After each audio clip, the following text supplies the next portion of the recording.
La missiologie, c'est l'étude de la mission. Et dans la missiologie, nous avons la mission et le missionnaire. Et l'explication que nous pouvons donner, ou la définition, ou le caractère de la mission, premièrement, c'est la vision, l'objectif qui donne lieu à la charge. C'est-à-dire, dans une mission, il y a la vision que le Seigneur met en toi. Il y a les objectifs qu'on se fixe pour les atteindre. Et l'ensemble de tout ça nous donne quoi? La charge. Amen. Et dans le missionnaire, un missionnaire est celui qui porte la vision. Donc c'est un visionnaire. Et bien aimé, l'Église manque de perspectives. Des perspectives pour tout simplement accomplir la volonté du Seigneur. Mais si vous regardez dans la Bible que nous avons, ceux et celles qui figurent dans cette Bible-là avaient des missions. Tous. Il y avait ceux qui échouaient et ceux qui réussissaient. Mais les deux parties nous amènent à comprendre le but de notre existence. Frères et sœurs, ceux qui nous ont mis au monde, nos ancêtres ici au Cameroun, étaient-ils instruits? Non. Est-ce qu'ils vivaient ou ne vivaient pas? Ils vivent. La modernisation nous a amené les maladies que nos ancêtres n'avaient pas. Le confort, le luxe nous amène des handicaps que nous n'en avions pas, de problèmes qui n'existaient pas. Parce que nous avons perdu la vision. Nous nous sommes égarés à pouvoir nourrir la chair. Or, la Bible dit, dans l'homme c'est quoi? L'esprit. Le souffle de qui? Du Tout-Puissant. Or, le reste là ne sert à rien. Sauf que nous avons perdu la vision, frère. Nous nous sommes éloignés, écartés complètement de notre but terrestre. Pour pouvoir nous attacher à des béquilles, à des chimères. Voilà pourquoi quand on te dit Jésus revient, tu dis c'est des histoires.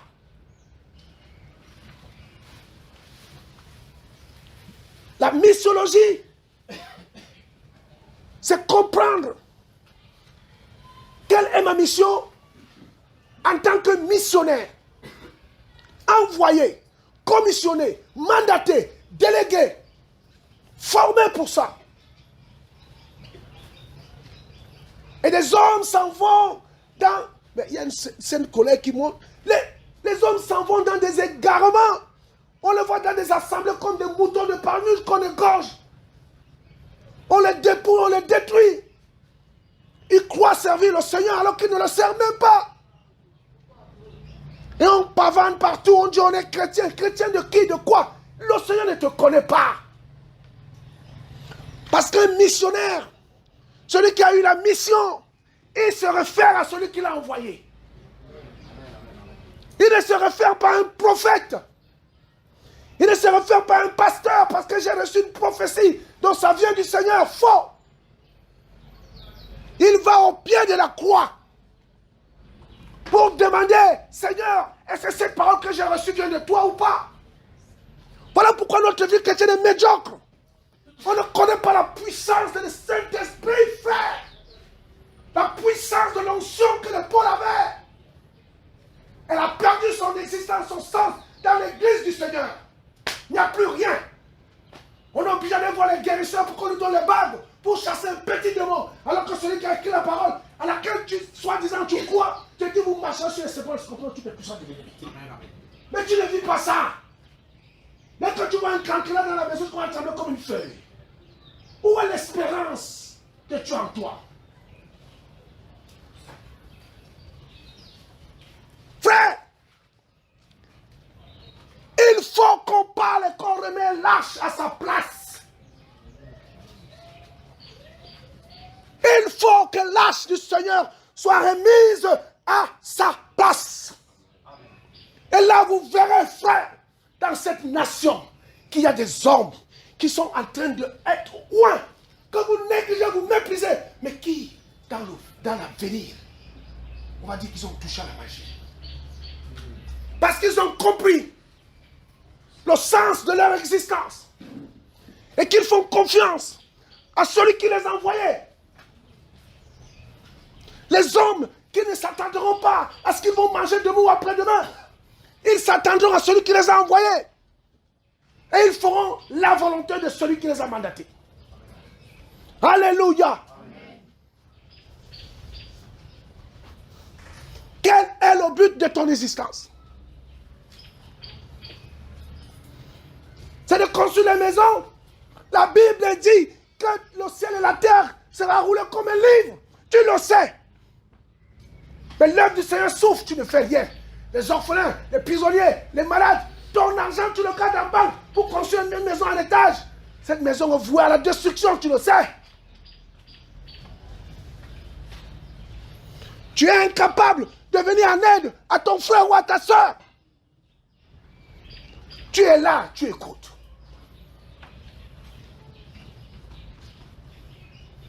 Quelle est ta mission, Église? Quelle est notre mission? Quelle est notre mission?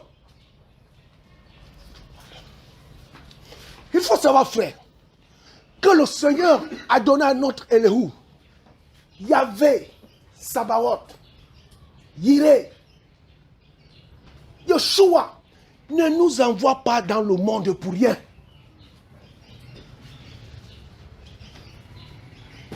Il ne nous envoie pas dans le monde pour rien. Prenons Jérémie chapitre 1.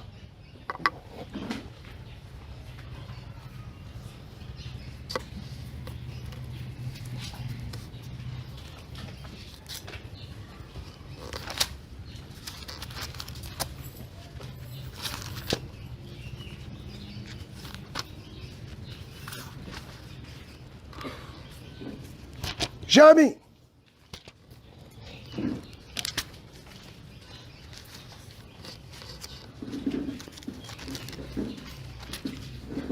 Chapitre 1.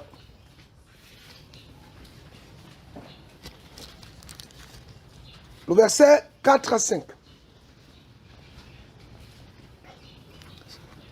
La parole de Yahweh me fut adressée en ce mot.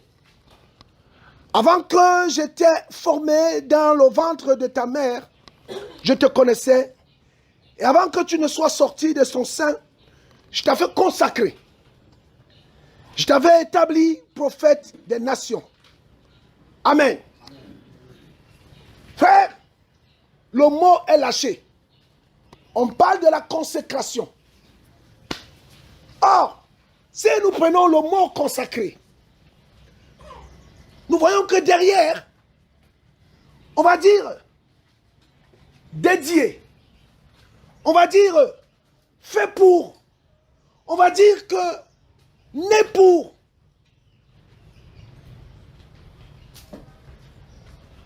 Jérémie était né prophète. Sa mission sur la terre, c'était d'être qui? Prophète. C'était ça.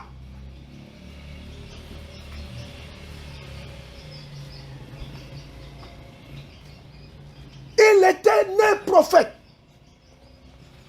Et sa fonction n'était pas comptable. Sa fonction n'était pas chasseur. Il était prophète. Et quand le Seigneur va lui parler, il va lui parler de manière individuelle. C'est le Seigneur qui va lui parler. Ce n'est pas un homme. Aujourd'hui, on court derrière les prophéties.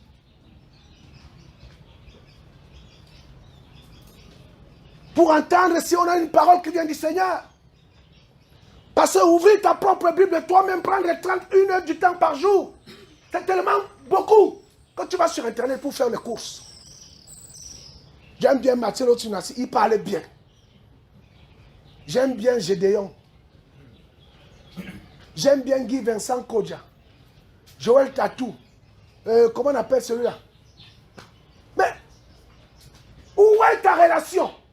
Jérémie n'avait pas besoin d'aller voir un autre. Le Seigneur lui-même lui a dit quoi? J'étais établi, consacré. Depuis le ventre de ta maman, quoi? Prophète. Alors, une personne, une telle relation, est-ce qu'il va courir derrière les hommes? Il ne courra pas. Il ne va pas courir. Il n'aura pas la soif de chercher une quelconque parole qui sort du trône. Viens déposer ton offrande ici. Viens déposer ton offrande ici. Je te libère une parole. Je te libère une parole. Libérer quelle parole? Des chimères.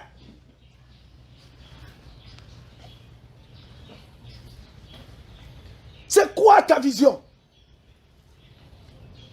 Regardez. Nous allons aller pas à pas. Je vous ai dit, mes bien-aimés, que dans la Bible, tous ont répondu à leur appel, à leur mission. Pas un seul. Celui qui a refusé, le Seigneur le contraint même à le faire. On connaît le cas de Jonas. On faut. Il a désiré la mort. Voilà pourquoi j'ai dit à une personne ici. J'ai dit à une personne, si tu es malade et que tu te sens investi par une mission du Seigneur, sache que tu ne mourras pas sans avoir l'accompli. La mort n'aura pas de pouvoir sur toi. Parce que tu as une mission. Si tu connais que le Seigneur m'a dit j'ai une mission. Écoute. Ce n'est pas une question de oh, je sais lire la Bible. Je dis bien. Si tu sais que le Seigneur t'a dit, ma fille, mon fils, mais je parle à une femme. Ma fille, voilà la mission. Même si on te détecte n'importe quelle maladie, bois le petit lait et dors. Dis, je ne mourrai pas jusqu'à ce que j'ai accompli quoi? Ma mission. Maintenant, tu l'as dit. Ok, je ne mourrai pas. Mais il faut te donner les moyens pour arriver à tes fins. Le but de ta mission. Oui, tu as une vision. Parce que la mission engendre quoi? La vision. Et la vision engendre quoi? Une charge. Parce qu'il faut qu'on réalise ce qu'on veut faire. C'est ça. Et quand tu es dans cet objectif-là, quand tu es dans cette volonté du Père, personne ne peut te toucher. Vous savez, le Seigneur avait dit qu'il n'est pas convenable qu'un prophète meure en dehors d'où? Qui avait compris cette parole? Écoutez l'illumination. Le Seigneur dit, il n'est pas convenable qu'un prophète meure en dehors d'où? De Jérusalem. Pourquoi il a dit ça? Qui connaît?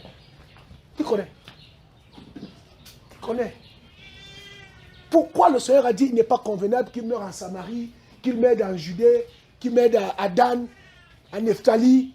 Pourquoi il a dit qu'il faut qu'il meure où? À Jérusalem. C'est la vie du grand roi. On le sait. Amen. Mais l'histoire, lorsqu'il va arriver à Israël, il a dit quoi? Jérusalem. Vous qui faites quoi?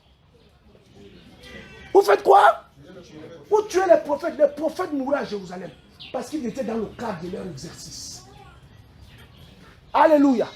Ils étaient dans le cadre de leur fonction. Et il était normal et logique qu'ils meurent à Jérusalem.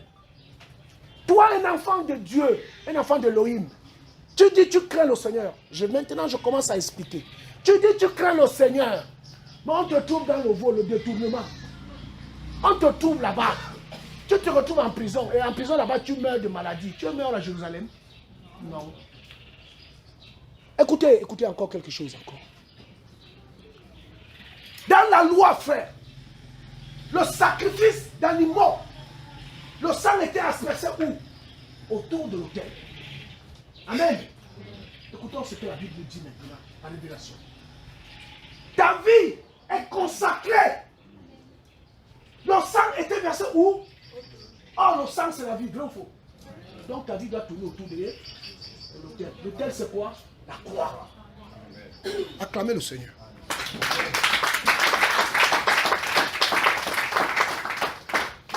On nous retrouve dans les tontines. Les tontines. L'œuvre de Dieu souffre. Tout ton argent le week-end, tu vas mettre dans les tontines. Tu es à Jérusalem. Tu n'y es pas. Tu es dans la vision. Tu n'y es pas. Tu es missionnaire. Tu n'y es pas.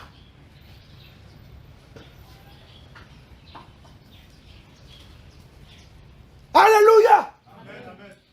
Vous voulez que je continue, je m'arrête. Moi, je m'arrête. Hein. D'abord, je suis fatigué avec mes frères. On a très mal dormi cette nuit.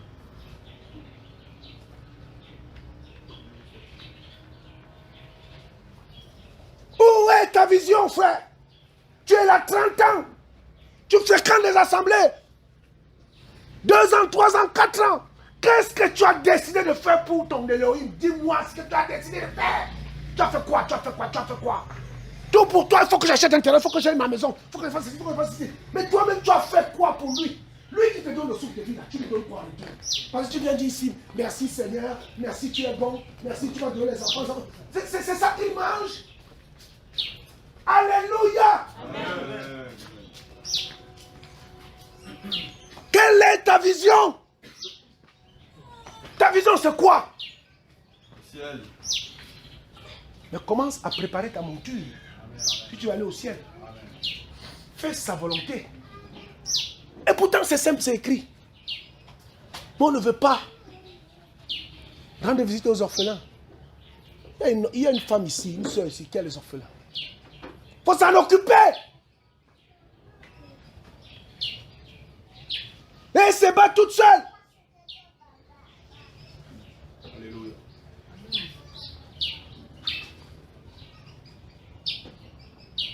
La vision c'est quoi? C'est faire la volonté du Seigneur. Oh frère, tu me diras, j'ai pas eu de songe. J'ai pas eu de vision. J'ai pas eu de prophétie. Mais je te pose la question, tu ne lis pas la parole. Et ils disent quoi? Visite les orphelins, non? Visite les veuves, non? Va rendre visite aux prisonniers, non? Aide ton frère qui est dans le besoin, non? Et c'est pas une vision, ça. C'est pas une vision. Amen, amen, amen. Vous voulez toujours que, oh frère, je fais un jeûne de 10 jours. Et au 9e jour, frère, je sentais que vraiment ce jour-là, quelque chose va se passer. Et après, pendant que je ne dormais même pas, hein, j'étais sur le fauteuil. Et puis j'ai fermé les yeux. Et voilà, j'ai vu le Seigneur m'apparaître dans une robe blanche. Longue robe, avec une ceinture en or. Et il me dit, Adrien, tu es mon fils. Va maintenant, va à Douala. Tu vas traverser le pont de Bonabéry. Tu vas trouver là une femme qui n'a pas à manger. Tu as un bien de scène, il va te donner.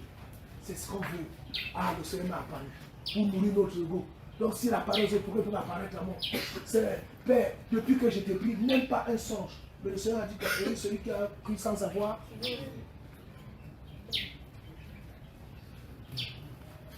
Vous êtes à la recherche des songes, des visions. En soi, ce n'est pas mauvais. C'est la violence. Et ce n'est pas de ça. Il dit au peuple d'Israël quoi? Je me suis révélé à ceux qui ne me cherchaient pas. Je me suis révélé, je me suis montré.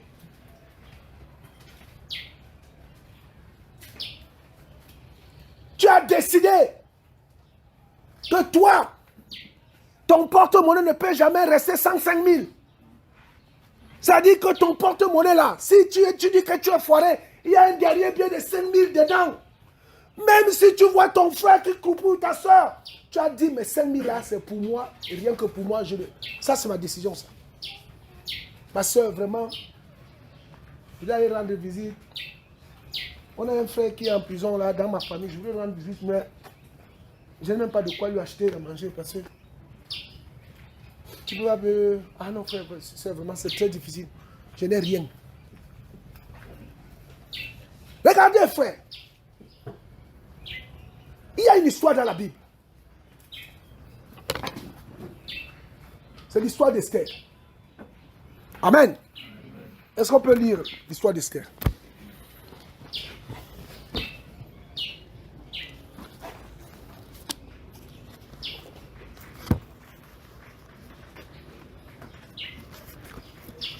Esther.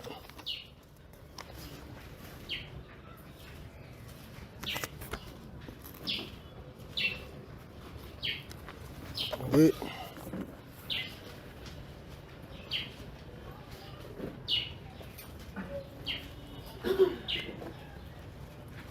Esther.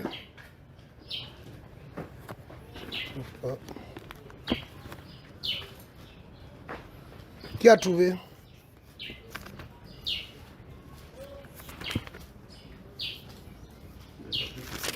Alors, Esther,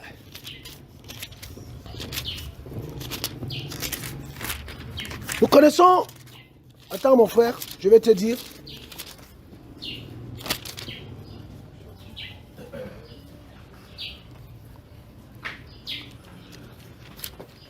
mon frère,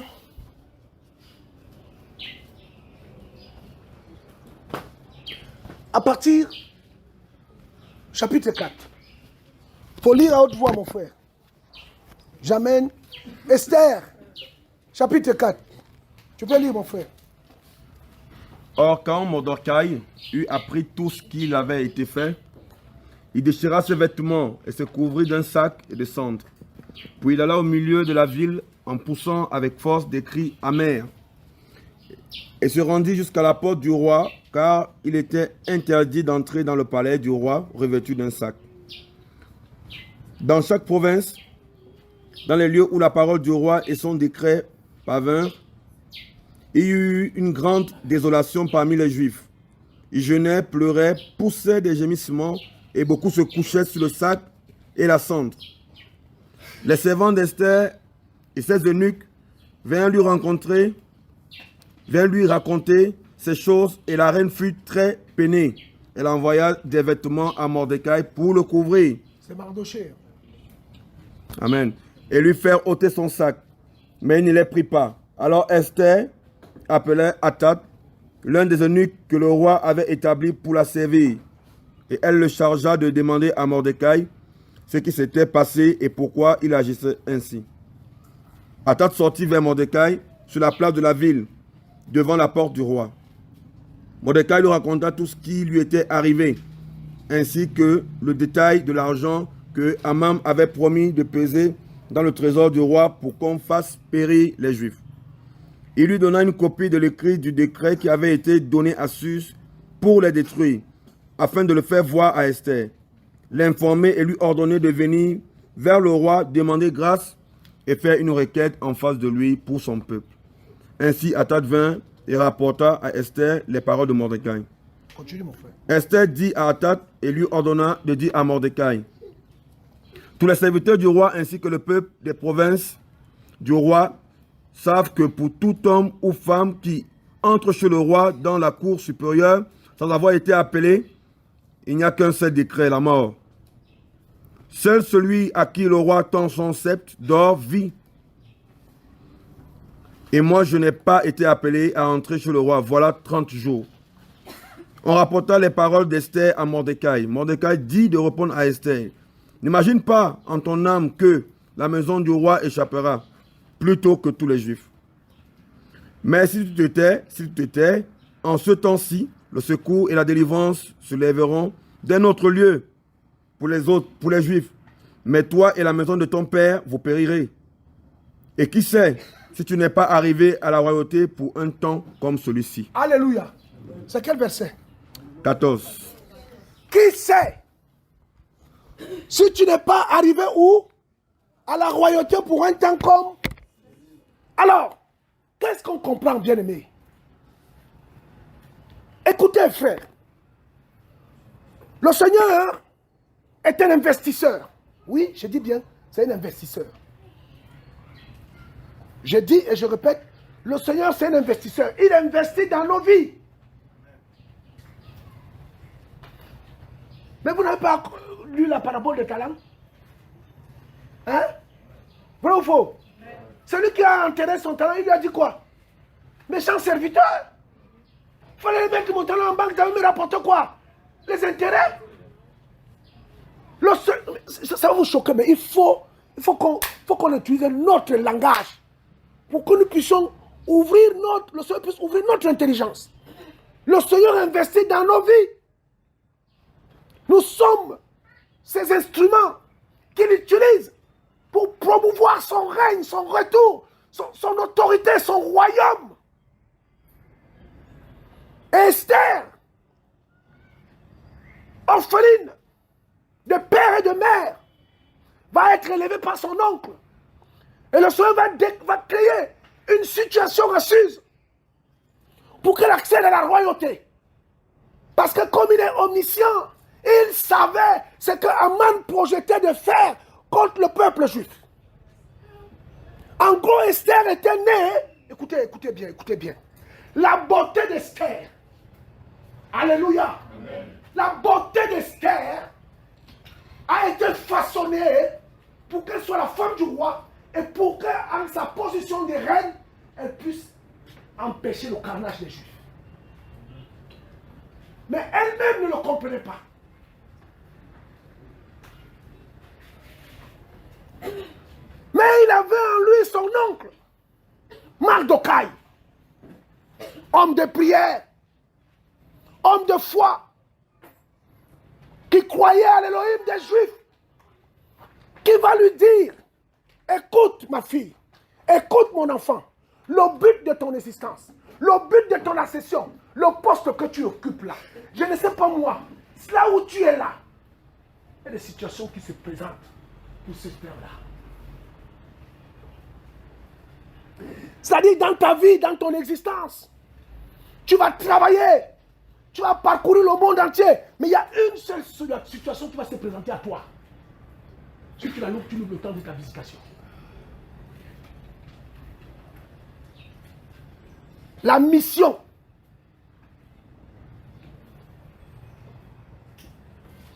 La mission. Et Mardokhai va dire à Esther, ne t'imagine pas que si tu refuses, tu vas demeurer reine. Parce que la maison de ton père sera quoi? Sera détruite. Et toi-même aussi, tu paieras par quoi? L'épée. Esther a compris que la mission, effectivement, je suis née pour cette heure. Elle est née, c'est très grave. Esther est née, demeurer reine pour une seule situation. Empêcher le carnage des Juifs. Parce que même son mari ne savait pas que les Juifs. Alléluia. C'est la parole ou c'est pas la parole? Non, dites-moi frère. Si je dis n'importe quoi, dis frère, là tu t'égares, reviens dans le droit chemin.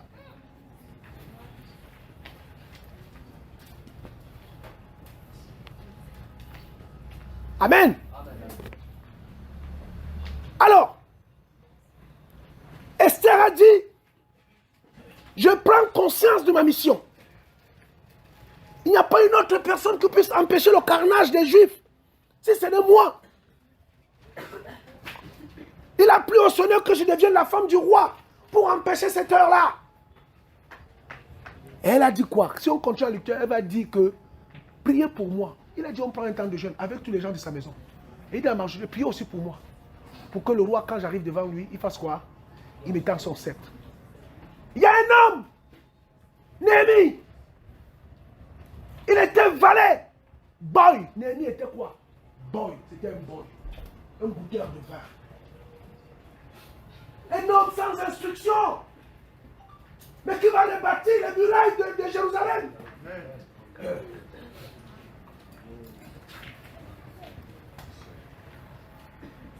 Que dis-je encore? Esdras, descendant direct d'Éléazar, qui va avoir la charge de reconstruire le temple. La Bible est truffée des missionnaires et des visionnaires. Mais alors, si nous lisons la même parole, pourquoi nous ne faisons pas autant? Ça veut dire qu'on a perdu la cible. Ça veut dire qu'on s'est éloigné de l'objectif, frère. Si tu t'éloignes de l'objectif, tu ne mourras pas dans la foi. Je te le dis. Je te le dis, hein. Si tu t'éloignes de l'objectif de ce que le Seigneur t'a envoyé faire dans le monde, tu vas t'éloigner, tu ne mourras pas dans la foi.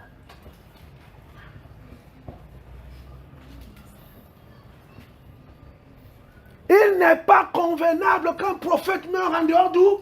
De Jérusalem.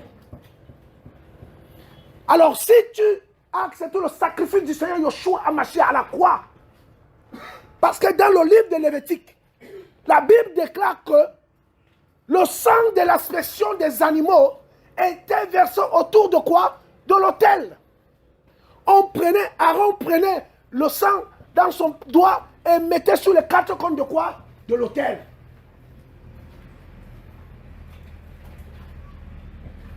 Voilà pourquoi les fils d'Aaron qui étaient prêtres, ils étaient au temple jour et nuit. Ils entretenaient la lampe. Parce que la lampe devait rester continuellement quoi? Allumée. Mais toi là, baptisé. Oh frère, tu sais, j'avais reçu le parler en langue. Mais bon, maintenant, avec les études, j'ai plus le temps. On fait les réunions de prière, personne ne vient. On fait les réunions, les programmes, on vient à son heure qu'on veut. Vous pensez que c'est comme ça que le Seigneur va vous honorer? Tu es à côté.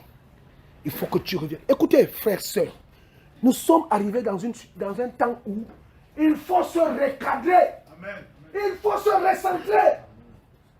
Il y en a assez. Le Seigneur n'est pas notre copain. Soit tu obéis à ses ordonnances, soit tu pars là où tu veux partir. Amen. Il a dit aux disciples, en vérité, je vous le dis, si les hommes qui me disent Hosanna, honneur, gloire à Yahweh, à celui qui honore Yahweh, et dit s'il ne m'adore pas, les pierres vont faire quoi? Ils vont m'adorer. Pas que le Seigneur a besoin de toi. Ça y est, tu ne me donnes pas le bac, je ne te prie pas. Ne prie plus. Ne prie pas. Si tu ne me donnes pas un travail d'ici 2 mois, c'est fini. Ne viens plus, ne viens pas. Décide, brûle même la Bible là. Ça va nous enlever quoi? Tu viens ici pour nous. Est-ce que tu viens ici pour moi? Je te demande à manger. Emmanuel t'a demandé à manger. Qui te demande à manger ici? Ne viens même pas, reste chez toi. Mais il y a un jour où tu vas te rendre compte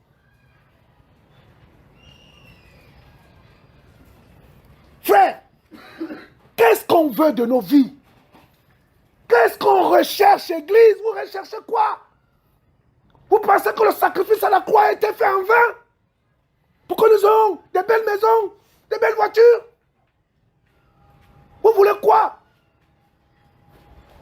Le Seigneur a quitté son ciel pour nous réconcilier avec lui. Malgré cela, vous dites qu'il n'en a pas fait assez. Vous voulez qu'il fasse quoi? Éphésiens dit qu'il a donné comme gage quoi? Son esprit. Oh, son esprit est la chose la plus importante qu'il peut avoir. Qu'est-ce qu'on veut, église? Vous voulez une prédication qui nous caresse dans le sens du poil? Vous voulez une prédication qui nous amène à la repentance, à se recentrer à l'essentiel, le ciel? L'œuvre du Seigneur ne peut pas être en lambeau. Cette tente doit être totalement construite. Mais c'est toujours les mêmes qui donnent de l'argent. C'est toujours les mêmes qui saignent. Vous trouvez ça normal? Et quand vous finissez, vous venez vous asseyez. Vous avez perdu la vision, frère. Vous avez perdu la vision. Est-ce le moment que vous habitez dans vos domaines d'ambition alors que mon temple se détruit?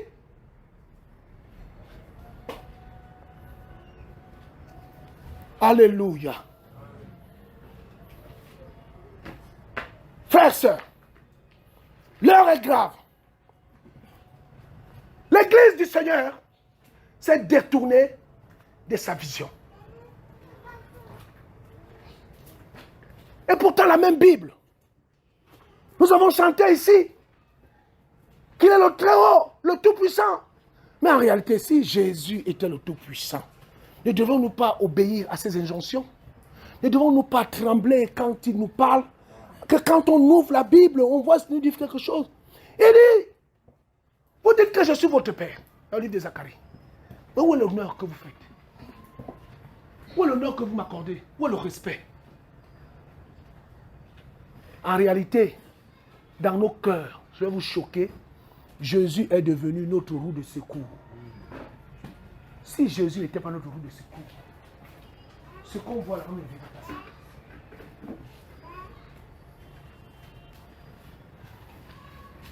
Vous êtes là, on ne vous demande pas la dîme ici. On ne vous demande pas l'offrande du prophète, on ne vous demande rien. Les offrandes même sont volontaires. Pour soutenir quoi? Son œuvre. Qui dort ici? Qui dort là dehors? Là, s'il pleut là maintenant, là, bien aimé, c'est cette tôle-ci qui va nous protéger avec cette bâche. Vous ne trouvez pas que c'est ridicule de faire des choses comme ça? Vous-même, quand vous regardez les yeux, vous ne trouvez pas que c'est ridicule? Où est l'orgueil de la mission que le Seigneur a mis en nous pour que nous puissions faire ces choses dans la grandeur? Vous pensez que Jésus c'est un mendiant? Jésus n'est pas mendiant. Mais si vous voulez que vous soyez ridicule, il va vous rendre ridicule. Il a dit à Jérémie quoi? Si tu trembles devant eux, je te ferai trembler. Vrai ou faux? Voilà. Ton avancée, le résultat que tu veux dans la marche avec lui, dépend de ton investissement avec lui. Pas avec un homme. Avec qui? Avec lui.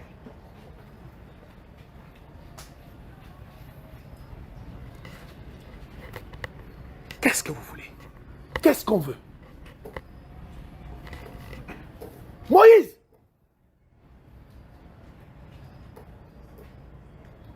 Fils d'un hébreu, lévite! Il va répondre, c'est-à-dire Moïse va être recueilli dans le palais de Pharaon pour accomplir sa mission. C'était un visionnaire. Alléluia. À tel point que il avait tellement saisi sa vision que quand il va venir séparer ses frères qui luttent, ils vont lui dire quoi? Qui nous a établi? Quoi? Qui t'a établi? Notre quoi? Notre? Qui t'a établi? Et Étienne dit quoi? Moïse avait cru qu'ils vont comprendre que Dieu l'a choisi pour les quoi? Pour les délivrer. Ça veut dire que Moïse avait déjà la vision. Moïse savait que oh Seigneur, Moïse étant chez Pharaon, il avait compris que sa mission c'était quoi? Délivrer son peuple. C'était ça. Dans les familles, il y a les pères de famille. Quand ses enfants naissent, il dit que celui-ci, la vision que j'ai pour lui, il va devenir médecin. Vrai ou faux? Il va tout faire pour qu'il devienne quoi? Et il va devenir médecin. C'est vrai, non? Bon, toi alors maintenant, mon frère, ma soeur, tu es chrétien. Ok, tu as accepté le sacrifice de Christ, missionnaire. Quelle est ta vision? Venir tous les jours, prendre une chaise, s'asseoir et lire la Bible.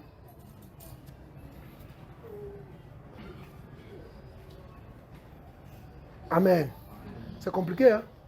Hein, mon frère Cédric? C'est très compliqué.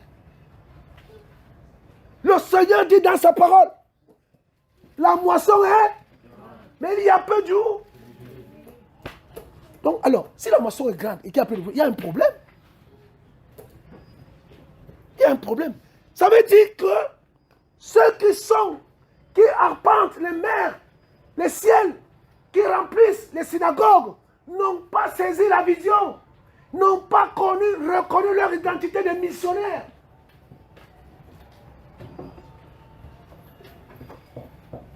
Que dit Jacques? Que celui qui manque d'intelligence demande à qui? À qui? Et qui donne sans quoi? Il donne sans exception. Il te manque.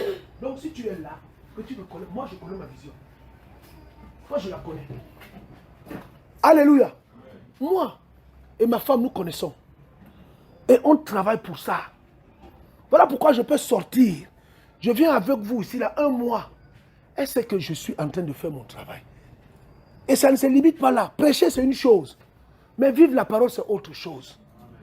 Amen. Oui frère.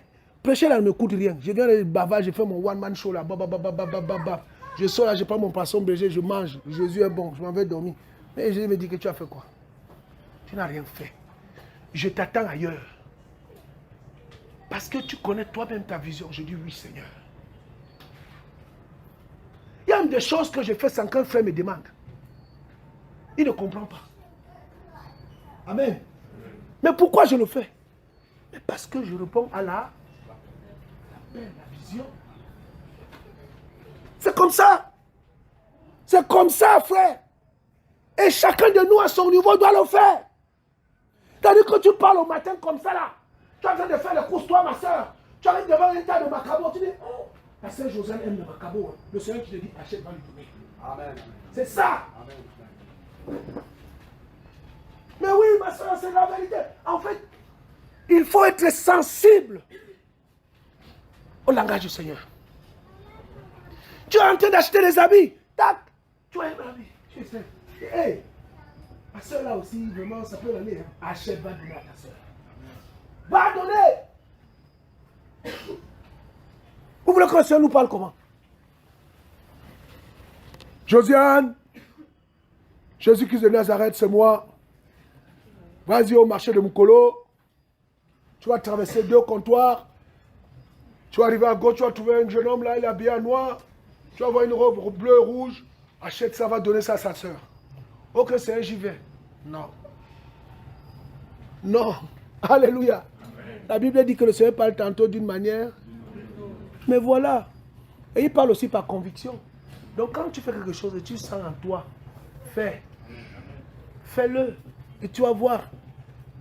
Ça veut dire, oh, ça me touche ma soeur. Oh là là. Ça devient un témoignage. Elle va dans sa famille qui est pleine de païens. Oh, mais disons, ta robe, elle est belle. Hein? Ah, ben oui, elle est belle, oui. C'est ma soeur en Christ qui me l'a acheté. Je suis votre soeur. Vous m'avez dit à vous faire quoi? Et après, quand je vais aller assister ma soeur, vous allez me dire quoi? Ah, vous fermez la bouche. Et tu témoignes du Seigneur. C'est ça, frère. Et ça ne nécessite pas des millions. Le Seigneur demande des millions à ceux qui ont les millions. Il demande les 10 000 à ceux qui ont les 10 000. Il demande les 500 francs à ceux qui ont les 500 francs. C'est ça. Le Seigneur ne peut pas te demander 10 millions si c'est que toi, pour toi, là, c'est 5 000. Il ne va pas t'envoyer voler. Jamais. Lorsque David va prendre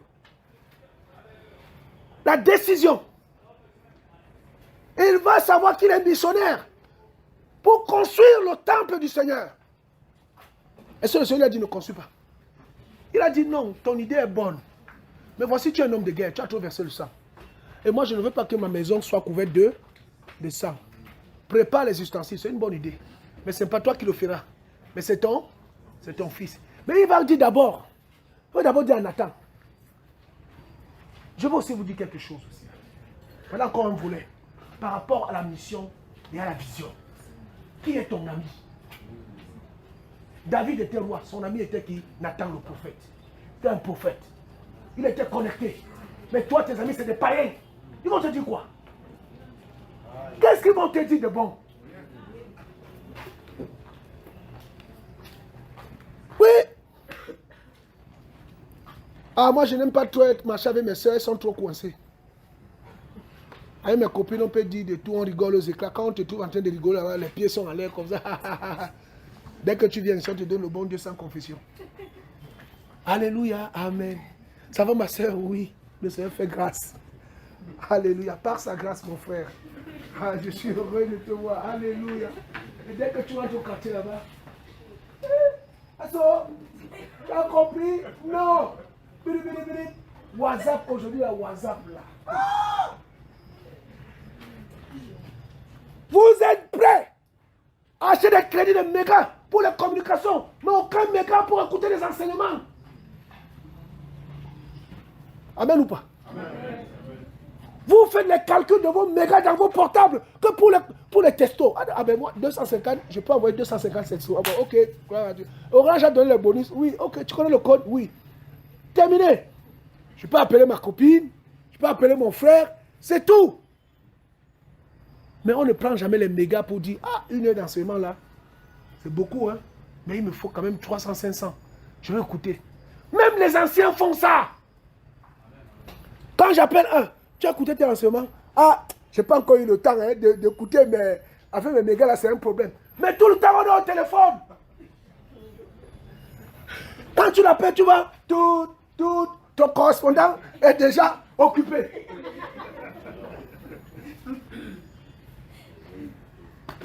Alléluia. On perd la vision.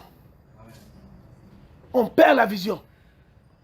Celui qui a la vision d'enseigner ses frères, il a la charge de méditer, d'écouter l'enseignement pour s'instruire, afin qu'il puisse donner à manger à ses frères. Mais toi, tu es quel genre d'ancien? D'abord, les anciens, là, vous êtes des pasteurs.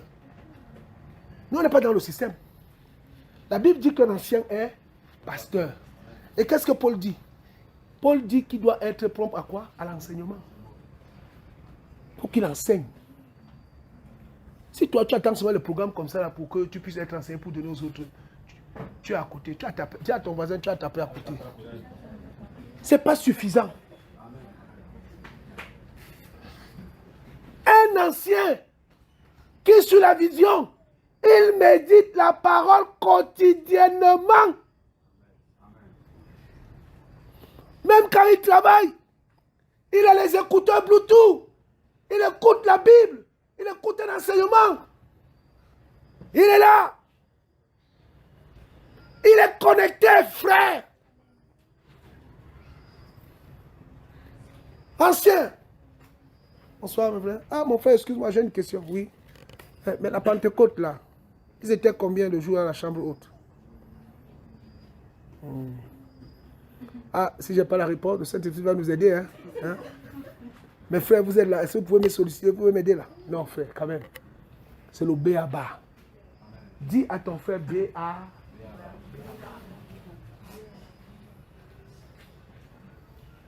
Ah!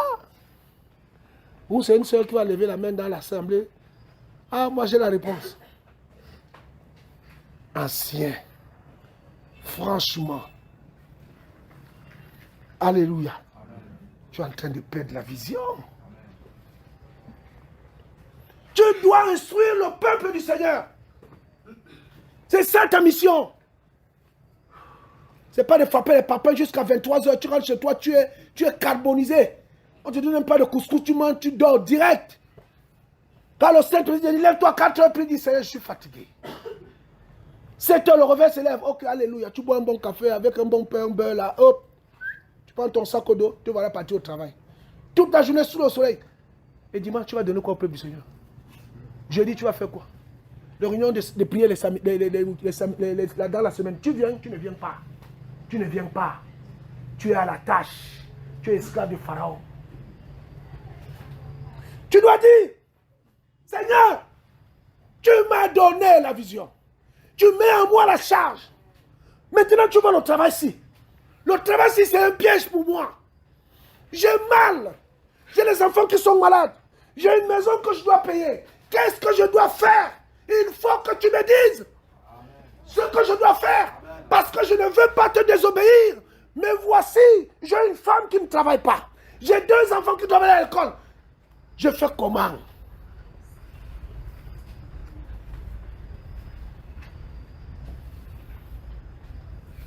Invoque-moi au jour de ta détresse. Vous ne faites pas ça. Vous ne faites pas ça. Vous vous dites, ah, le boulot là, si je le lâche là, comment je vais faire? Ah, tu vois que c'est dur, hein? Déjà, la maison me prend 15 000, ou 20 000, ou 30 000. On me paie 50 000. Il va me rester 20 000. On ramène notre vie à un salaire de misère qu'un païen te donne. Tu ne peux pas aller devant le Seigneur et dire, Seigneur, tu m'as appelé. Tu m'as donné des songes où je suis en train d'enseigner ta parole. Mais le travail, je n'ai pas le temps de lire la Bible. Comment je vais faire? Mais je vais te donner quoi? Des colocants sauvages? Qu'on avait fait un fils de prophète? Il faut que je médite la parole pour perdre ton peuple. Amen, amen. Tu me montres en train d'évangéliser partout. Mais je suis coincé derrière un bureau. Comment je vais faire? Il faut que tu me donnes une solution. Quand tu me dis une solution, soit c'est toi qui ne m'as pas parlé. Trouve une solution. Un jour, frère. Dis à ton voisin un jour. À partir si je ne vais pas l'enregistrer. Je coupe d'abord.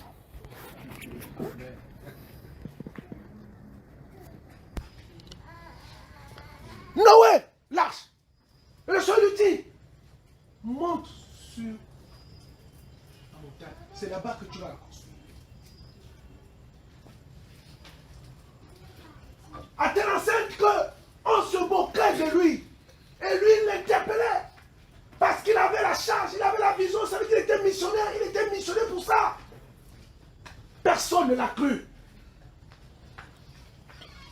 Jusqu'à ce qu'il va finir. Il n'a pas dérogé à sa tâche à cause de moquerie.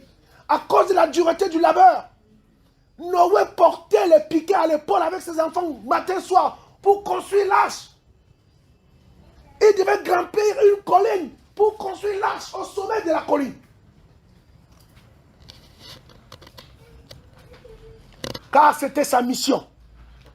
Alors je vais te dire, si tu penses que ta mission est facile, je te dis c'est faux. Vous pensez que Jésus, qui avait la mission de mourir à la croix, c'était facile? Et ça c'était facile pour lui. Il a dit quoi? Père, s'il est possible, fais quoi? Éloigne-moi cette coupe de moi. Il était tellement angoissé. La Bible dit que sa sueur s'est transformée en grumeaux de sang. Pour accomplir sa mission. Parce qu'il était un visionnaire. Et il dit, je sais que c'est pour cette heure-ci que je suis venu. 33 ans de vie pour 6 heures de mission. À quoi? Alléluia. Voilà pourquoi, frère, nous devons nous inspirer de nos aînés et du Maître lui-même, qui est l'exemple par excellence, pour pouvoir tenir les engagements que nous avons vis-à-vis du Seigneur. Paul va dire à Timothée, parce qu'il sentait que son fils dans la foi était en train de, petit à petit, de s'éteindre. Il dit quoi? Ravive la flamme de l'esprit qui est en toi, que tu as reçu par l'imposition de qui? De mes mains. Et souviens-toi de la confession que tu as faite devant qui? Devant l'assemblée des anciens. Et pour lui dire, souviens-toi de la belle confession que Jésus a fait devant qui? Devant Pilate. Pourquoi il a parlé de Pilate? Il a parlé de Pilate parce qu'après Pilate, c'était le passage à la croix. Donc il dit à Timothée, toi qui es dans le champ missionnaire, toi qui deviens missionnaire, toi qui portes une vision, tu dois l'amener jusqu'au bout, peu importe la mort. Et dans le livre de Galates, il dit, lorsqu'il m'a été annoncé, mandaté d'annoncer l'évangile, je n'ai fait quoi? Égard ni à la chair, ni au sang. La chair, c'est le confort, le sang, c'est la vie. La mort, le confort, c'est la chair. De la même manière, Abraham, le Seigneur lui dit, sors de ta patrie. Il dit, je n'ai fait ni cas de ma chair, ni cas de mon sang. Mais je montais où? En Arabie. L'Arabie, c'est le désert. Où il y a les scorpions, frère. Oh, jeunes gens, vous croyez que vous allez utiliser le Seigneur va utiliser comment? Comme ça? Le Seigneur ne vous utilisera pas comme ça. Il y a quelque chose qui vous manque. Je vous dis, continuez comme ça, vous ne ferez pas long feu. Parce qu'il vous faut la violence. Mais vous n'êtes pas violent. Vous êtes tiède. Il faut qu'on soit bouillant pour le Seigneur, frère. Bouillant.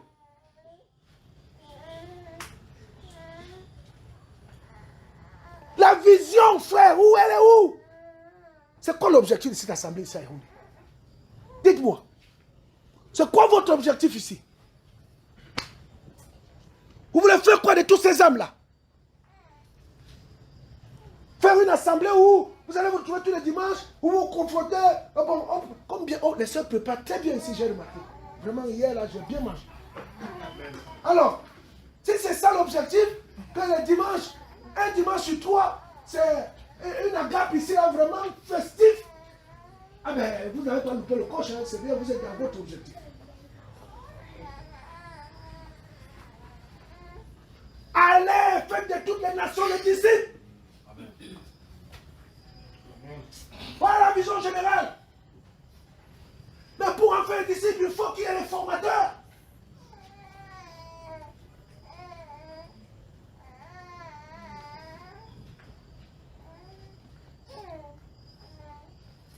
Médecin, avocat, huissier,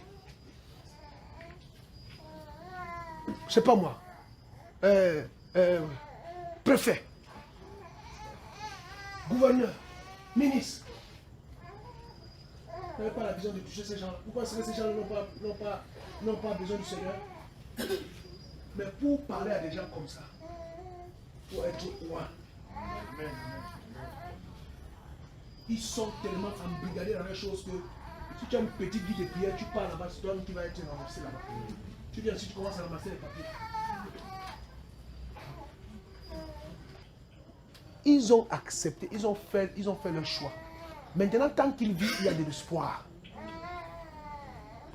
Donc, on peut les prêcher l'évangile. On doit prier. Mais il y a un prix à payer. Alors, bien-aimé, ce soir, le Seigneur te pose la question. Quelle est ta vision? Si tu l'avais déjà, il te pose la question.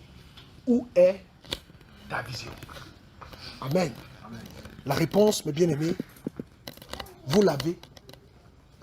Allez-y auprès